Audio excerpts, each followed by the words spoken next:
मध्ये चांगला परफॉर्मन्स देत असताना मात्र तिनगर संघ या ठिकाणी सामना जिंकलाय. मात्र पाहायचंय पहिला बॉल श्याम या ठिकाणी मात्र पाहायला मिळतो. पहिल्या बॉलवरती इथनं जर पाहिलं तर डॉट बॉलची समाप्ती आपल्याला पाहायला मिळेल. 3 षटकाची मॅच आहे. इथनं मात्र अवधी फक्त 5 मिनिटाचा दिला जाईल.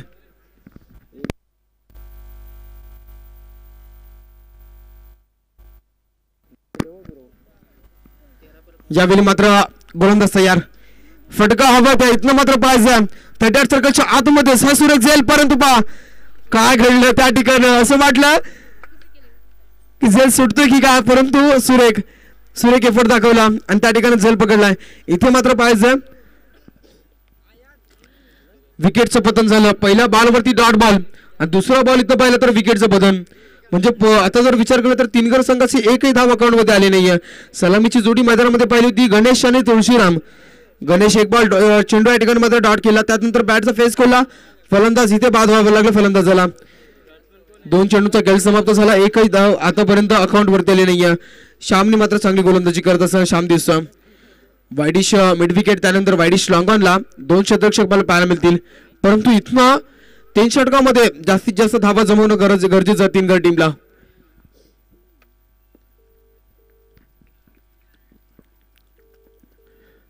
यावेळी मात्र पाहायचं डेफिनेटली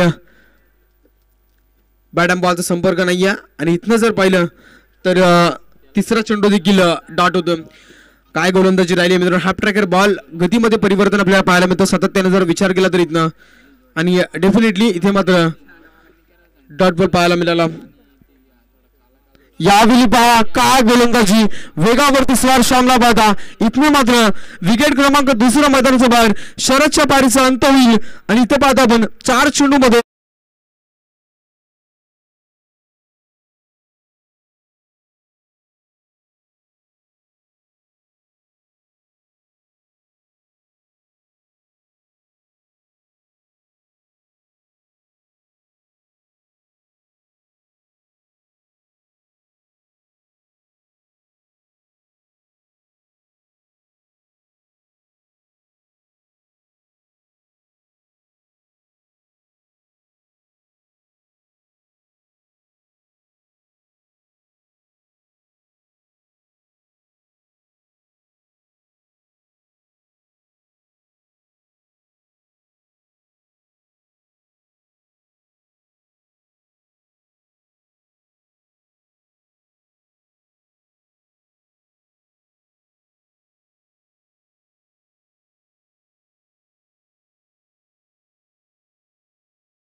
पहिलं मिडन षटक आपल्याला पाहायला मिळालं आणि 2 विकेट त्याच्या नावावरती आपल्याला पाहायला मिळतील.